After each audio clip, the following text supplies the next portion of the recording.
নমস্কার বন্ধুরা, আজকের ভিডিওতে আমি জেকা 2025 নিয়ে আলোচনা করব, অর্থাৎ এমসিএ অ্যাডমিশন টেস্ট ওয়েস্ট বেঙ্গলে। এই এমসিএ অ্যাডমিশনের জন্য কোন কোন কোর্স এলিজেবল, অর্থাৎ আপনি কোন কোন কোর্সে ব্যাচেলার ডিগ্রি করে থাকলে, আপনি বিসিএ ছাড়াও যে কোন কোন কোর্সে আপনি ব্যাচেলার ডিগ্রি করে থাকলে আপনি এমসিএর জন্য অ্যাডমিশন নিতে পারবেন গভর্নমেন্ট এবং প্রাইভেট কলেজে, যার জন্য কিন্তু জেকা এক্সামটা দিতে হবে। এছাড়াও আমি এলিজিবিলিটি ক্রাইটেরিয়া নিয়ে আলোচনা করবো, জেকা এক্সামে বসার জন্য এক্সাম প্যাটার্ন কি থাকছে, কত নম্বরের এক্সাম হবে এবং এর এক্সাম ডেটই বা কবে আছে, কবে থেকে ফর্ম ফিল আপ শুরু হবে, এর কাউন্সেলিং প্রসেস কবে থেকে শুরু হবে, কী করে কাউন্সেলিং করবেন, এর অ্যাডমিশন প্রসেস কী আছে, কোন কোন কলেজের জন্য আপনি অ্যাডমিশন নিতে পারবেন এবং কোথায় কোথায় অ্যাপ্লাই করতে পারবেন, সমস্ত তথ্য দেবো আজকের ভিডিওতে। তো স্কিপ না করে পুরো ভিডিওটি দেখতে থাকুন।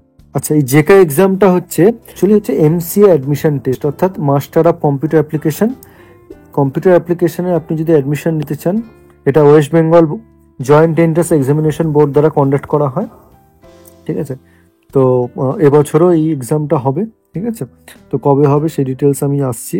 আচ্ছা, এর এলিজিবিলিটি ক্রাইটেরিয়া কী থাকছে? এর এলিজিবিলিটি হচ্ছে ইন্ডিয়ান সিটিজেন হতে হবে, আর এটা হচ্ছে আপনি আন্ডার গ্রাজুয়েট লেভেল কোর্সে ফাইনাল সেমিস্টারে পড়তে এক্সাম দিতে পারেন, বা যদি পাস আউট স্টুডেন্ট হন তাহলে দিতে পারেন। ঠিক আছে, যেমন আপনি যদি বিসিএ ফাইনাল ইয়ারে থাকেন, মানে 6 সেমিস্টার, তাহলে সেটার জন্য এলিজেবল, বা আপনি যদি বিসিএ পাস আউট হন তার জন্য এলিজেবল। বিসিএ ছাড়াও আরও বেশ কিছু কোর্স যদি আপনি পড়াশোনা করেন তাহলে সেটাও জন্য আপনি জেকা এক্সাম দিতে পারবেন এবং এমসি অ্যাডমিশন নিতে পারবেন, সেই ডিটেলস আমি আসছি। আচ্ছা, নেক্সট হচ্ছে আমি কিছু পরীক্ষার ডেট আমি বলে দিচ্ছি। পরীক্ষার ডেট অলরেডি অ্যানাউন্স করে দিয়েছে, যেটা হবে 20 জুলাই। ঠিক আছে, 2025 এক্সাম হবে, যেটা সানডে পড়েছে। আচ্ছা, ফর্ম ফিল আপ টেন্টেটিভলি পরের মাস থেকে স্টার্ট হয়ে যাবে, অর্থাৎ মে থেকে শুরু হয়ে যাবে। এর রেজাল্ট এক্সপেক্টেড হচ্ছে আগস্টে রেজাল্ট বেরিয়ে যাবে, অর্থাৎ জুলাই এক্সাম হচ্ছে তার ঠিক 1 মাসের মধ্যে আগস্টে রেজাল্ট বেরিয়ে যাচ্ছে, এবং কাউন্সেলিং তার 1 মাস পর সেপ্টেম্বরে স্টার্ট হয়ে যাবে। এর অ্যাপ্লিকেশন ফর্মের ফর্ম জেনারেলের জন্য 500 টাকা করে লাগে, এবং আদার্স অর্থাৎ এসসি এসটি ওবিসির জন্য 400 টাকা করে লাগে। এটা হচ্ছে অফিসিয়াল ওয়েবসাইটের লিঙ্ক। এই দুটো লিঙ্কের মধ্যে কোনো একটা লিঙ্কে গিয়ে আপনাকে অ্যাপ্লাই করতে হবে, আমি এই লিঙ্ক ডেসক্রিপশনে দিয়ে দেবো। আচ্ছা, কি কি রিকোয়ার্ড ডকুমেন্টস লাগছে অ্যাপ্লিকেশন ফর্ম ফিল আপ করার জন্য? যেমন তো আপনার পার্সোনাল ডিটেলস তো লাগেই, ঠিক আছে, এছাড়াও এডুকেশনাল কোয়ালিফিকেশনের ডিটেলস লাগবে। ঠিক আছে, আপনি যদি পাস আউট হন তার মার্কস লাগবে, আপনি যদি ফাইনাল সেমিস্টার হন তার কত সিজিপিএ সেটা লাগবে, এছাড়াও ক্লাস 10-12 এর মার্কস লাগবে, বিশেষ করে ক্লাস 12 এর মার্কস কিন্তু এখানে লাগবে। এছাড়াও যেটা হচ্ছে দরকারি সেটা হচ্ছে একটা ইমেল আইডি আর ফোন নাম্বার ভ্যালিড লাগবে, এবং যেই ইমেল আইডি ফোন নাম্বার দিয়ে আপনাকে রেজিস্টার করতে হবে। এছাড়া আপনার স্ক্যান কপি, আপনার নিজের ফটো আর সিগনেচার, এই দুটো কিন্তু রেডি রাখতে হবে, এগুলো কিন্তু ফর্ম ফিল আপের সময় লাগবে। আচ্ছা, আপনি যদি কোনো কোটা হন এসসি এসটি ওবিসি, তার কিন্তু ডকুমেন্টস আপলোড করতে হবে। নেক্সট আমি আসছি এক্সাম প্যাটার্ন। এক্সাম প্যাটার্ন হচ্ছে এটা ওএমআর বেসড এক্সাম হয়, অর্থাৎ আপনাকে এক্সাম সেন্টারে গিয়ে ওএমআর সিটে আপনাকে সার্কেল করতে হবে। ঠিক আছে, সেই প্যাটার্নে এক্সাম হবে এটা। আচ্ছা, আর এটা হচ্ছে জেকা এক্সামের মাধ্যমে আপনি শুধুমাত্র গভর্নমেন্ট কলেজ না, প্রাইভেট কলেজে অ্যাডমিশন নিতে পারবেন, যেগুলো ম্যাকআউটের আন্ডার আছে, এবং এছাড়াও যেগুলো কিছু প্রাইভেট ইউনিভার্সিটি আছে সেখানে অ্যাডমিশন নিতে পারবেন। এই পরীক্ষার টাইম থাকে 2 ঘন্টা। ঠিক আছে, এটা টোটাল এটা হচ্ছে 120 নম্বরের পরীক্ষা। 120 নম্বর পরীক্ষার টোটাল কোশ্চেন থাকে কিন্তু 100টা, আর টাইম হচ্ছে 2 ঘন্টা। ঠিক আছে, আচ্ছা, টোটাল কোশ্চেন থাকছে কত? টোটাল কোশ্চেন থাকছে 180টা কোশ্চেন থাকছে 1 নম্বর, যেটাকে বলা হচ্ছে ক্যাটাগরি 1। এই ক্যাটাগরি 1 এ প্রত্যেকটা কোশ্চেন থাকছে 1 নম্বর, নেগেটিভ মার্কিং থাকছে -1, অর্থাৎ 25% থাকছে নেগেটিভ মার্কিং। আর ক্যাটাগরি 2-তে কোনো নেগেটিভ মার্কিং থাকছে না, কিন্তু এখানে কোনো নেগেটিভ মার্কিং থাকছে না। এটা প্রত্যেকটা কোশ্চেন হচ্ছে 2 নম্বর করে ওয়েটেজ থাকছে, টোটাল 20টা কোশ্চেন, অর্থাৎ এখানে থাকছে 40 নম্বর। 20 × 2 এটা হচ্ছে 40 মার্কস। তো টোটাল 120 নম্বরের পরীক্ষা হচ্ছে, কিন্তু কোশ্চেন থাকছে 100টা, টাইম থাকছে 2 ঘন্টা। ঠিক আছে, এবং 4টে করে প্রত্যেকটা কোশ্চেন অপশন থাকবে, আপনাকে যেটা কারেক্ট কোশ্চেন সেটা আপনাকে সার্কেল করতে হবে। ঠিক আছে, আর এই পুরো কোশ্চেনটা কিন্তু ইংলিশ ল্যাঙ্গুয়েজে থাকবে। নেক্সট আসছি আমি র্যাঙ্ক বা কাট অফের ক্ষেত্রে। আচ্ছা, এখানে হচ্ছে আপনি যদি গভর্নমেন্ট যে কলেজগুলো আছে, ঠিক আছে, যাদবপুর ইউনিভার্সিটি, ক্যালকাটা ইউনিভার্সিটি, কল্যাণ ইউনিভার্সিটি, এখানে কিন্তু আপনাকে 200-র মধ্যে র্যাঙ্ক করলে আপনি শিওর এখানে এমসিএর জন্য অ্যাডমিশন নিতে পারবেন, এবং তার জন্য কিন্তু 120-তে 95+ আপনাকে কিন্তু স্কোর করতে হবে। তো খুব ভালো করে আপনাকে প্রিপারেশন নিতে হবে সেটার জন্য।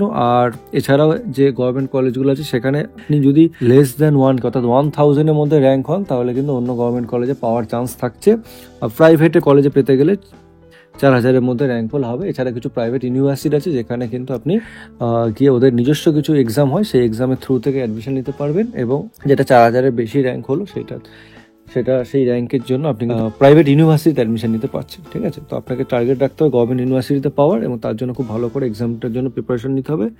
যাতে খুব ভালো স্কোর করা যায়, তার ফলে কিন্তু র্যাঙ্কটা ভালো হবে। আচ্ছা, এছাড়া আমি আরও কিছু ইনফরমেশন দিয়ে রাখি। আচ্ছা, এলিজিবিলিটি ক্রাইটেরিয়া ডিটেলস আমি যদি বলি, সেটা হচ্ছে আপনি বিসিএ করে এমসিএ কোর্সে অ্যাডমিশন তো নিতে পারছেনই, সাথে আপনি যদি কম্পিউটার সায়েন্সের ব্যাচেলার কোর্স অর্থাৎ বিএসসি বা বিটেক যদি করে থাকেন তাহলেও কিন্তু অ্যাডমিশন নিতে পারবেন এমসিএ এর জন্য। আচ্ছা, এখানে কিন্তু গভর্নমেন্ট কলেজের প্রাইভেট কলেজের লিস্ট দেওয়া আছে কোন কোন ইউনিভার্সিটিতে কোনটার জন্য এলিজিবল।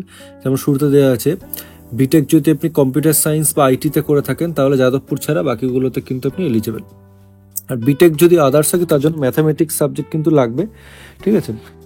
সেটার জন্য আপনি দেখছেন কল্যাণ ইউনিভার্সিটি, ঠিক আছে, নর্থ বেঙ্গল ইউনিভার্সিটি, বিদ্যাসাগর ইউনিভার্সিটিতে এলিজিবল। আচ্ছা, আর ম্যাকআউটের আন্ডারে যে কলেজগুলো আছে সেটার জন্য। এছাড়া দেখতে পাচ্ছেন যে বিসিএ কোর্সের জন্য তো এলিজিবল অবশ্যই। আচ্ছা, বিএসসি অনার্স যদি করার থাকেন কম্পিউটার সায়েন্সে তাহলে সব জায়গাতেই এলিজিবল। আচ্ছা, বিএসসি অনার্স যদি অন্য সাবজেক্ট থাকে তার জন্য ম্যাথামেটিক্স সাবজেক্ট লাগবে এবং সেটার জন্য যাদবপুরে এলিজিবল।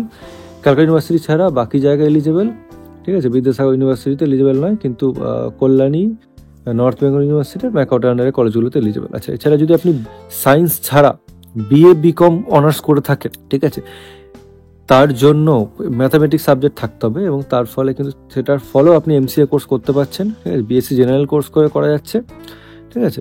বিএসসি আইটিতে অনার্স করেও করা যাচ্ছে। আচ্ছা, এর জন্য ওভারঅল মোটামুটি 60% মার্কস লাগবে গভর্নমেন্টে, আর প্রাইভেটে 50% মার্কস লাগছে।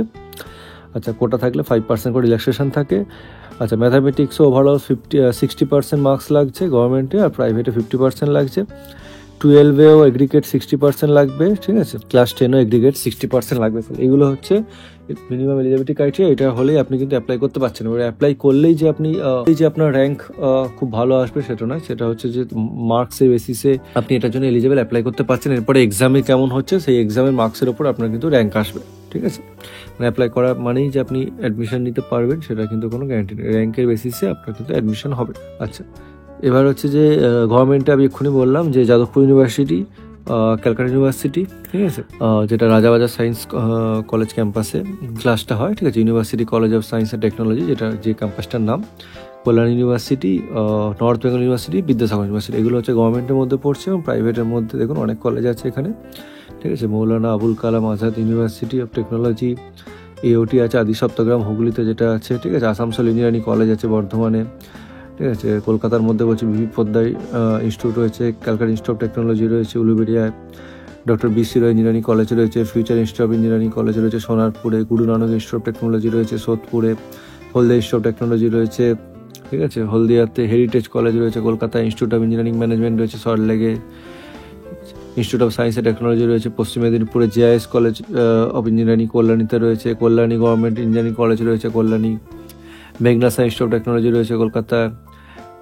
নাড়ুলা ইনস্টিটিউট অফ টেকনোলজি রয়েছে কলকাতায়, নেতাজি সুভাষ ইঞ্জিনিয়ারিং কলেজ রয়েছে কলকাতায়, আরসিসি ইনস্টিটিউট রয়েছে কলকাতায়, রিজেন্ট ইনস্টিটিউট রয়েছে কলকাতার যেটা বারাসাতে রয়েছে, শ্রীকম ইঞ্জিনিয়ারিং কলেজ রয়েছে হাওড়াতে রয়েছে, শিলিগুড়ি ইনস্টিটিউট অফ টেকনোলজি রয়েছে শিলিগুড়িতে, স্বামী বিবেকানন্দ ইউনিভার্সিটি রয়েছে, টেকনো কলেজ হুগলিতে রয়েছে, টেকনো ইন্ডিয়া ইউনিভার্সিটি রয়েছে, টেকনো ইন্টারন্যাশনাল নিউ টাউন যেটা আছে, আর টেকনোমেন সল্টলেক কলেজ রয়েছে। তাহলে এই এতগুলো কিন্তু প্রাইভেট ইউনিভার্সিটি কলেজে আপনি অ্যাডমিশন নিতে পারছেন।